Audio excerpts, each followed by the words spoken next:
Bonjour à tous, aujourd'hui une minute auto-promo, mon dernier ouvrage sur les tartes. Aujourd'hui je vous confie une recette qui est dedans, que j'ai eu la chance de déguster chez un grand vigneron du Jura qui s'appelle Pierre Auvernois. C'est une tarte au comté, ça vous étonnera pas. Et c'était tellement incroyablement bon que je m'en suis inspiré. Alors je ne sais pas si c'est la même recette, mais en tous les cas, je rends à César ce qui est à César. C'est Pierre Auvernois qui m'a fait découvrir ça. C'est le plus grand vigneron du Jura. Néanmoins, une fine lame parce que ce que j'ai mangé chez lui, c'était délicieux. Alors c'est parti. Pâte à brioche, on vous a donné la recette. On fait une petite boule, elle est parfaite. On la met dans un moule à manquer. On prend son poing comme ça et on écrase. Voilà. En faisant une bordure. Petite technique si vous voulez gagner un peu de temps. Prendre un rouleau. Alors, la pâte à brioche, il faut bien qu'elle soit froide pour pas qu'elle colle. On ne met pas trop de farine. Ça se fait assez facilement des deux façons. Et là, on appuie pour faire la bordure. Avec le bout du poing.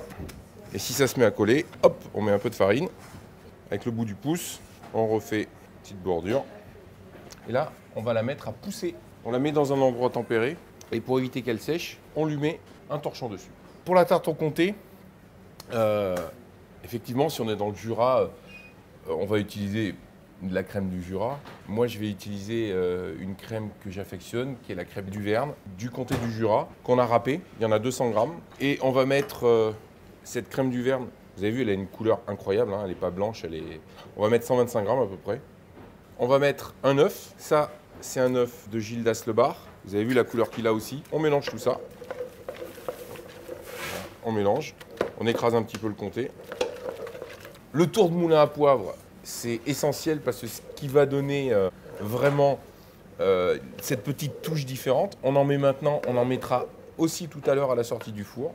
Le vin jaune. Alors, c'est pas du vin jaune de Pierre Auvernois parce que c'est d'une rareté extrême, mais c'est un très bon vin jaune. Voilà. Et on est prêt.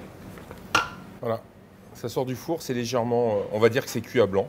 La pâte n'est pas cuite, mais elle est blanche. On l'écrase un petit peu au milieu. On va mettre notre appareil au comté. Fais attention de ne pas en mettre sur le bord. Alors, il m'en reste un peu. Ça dépendra. Là, la brioche a bien poussé. Elle est large. Si elle avait un petit peu moins poussé, on en aurait mis un peu plus. On va peut-être en rajouter un petit peu tout à l'heure, suivant comment ça se passe à la cuisson.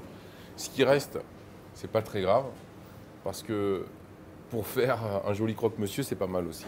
La pâte est cuite, elle est dorée. Le milieu est très croustillant, un bon tour de moulin dessus là. Voilà. Une belle salade mesclun. Et ça, pour commencer un repas du dimanche, c'est quelque chose d'extraordinaire. Et une petite pensée à Pierre Auvernois, parce qu'avec un verre de vin jaune, c'est quelque chose d'incroyable.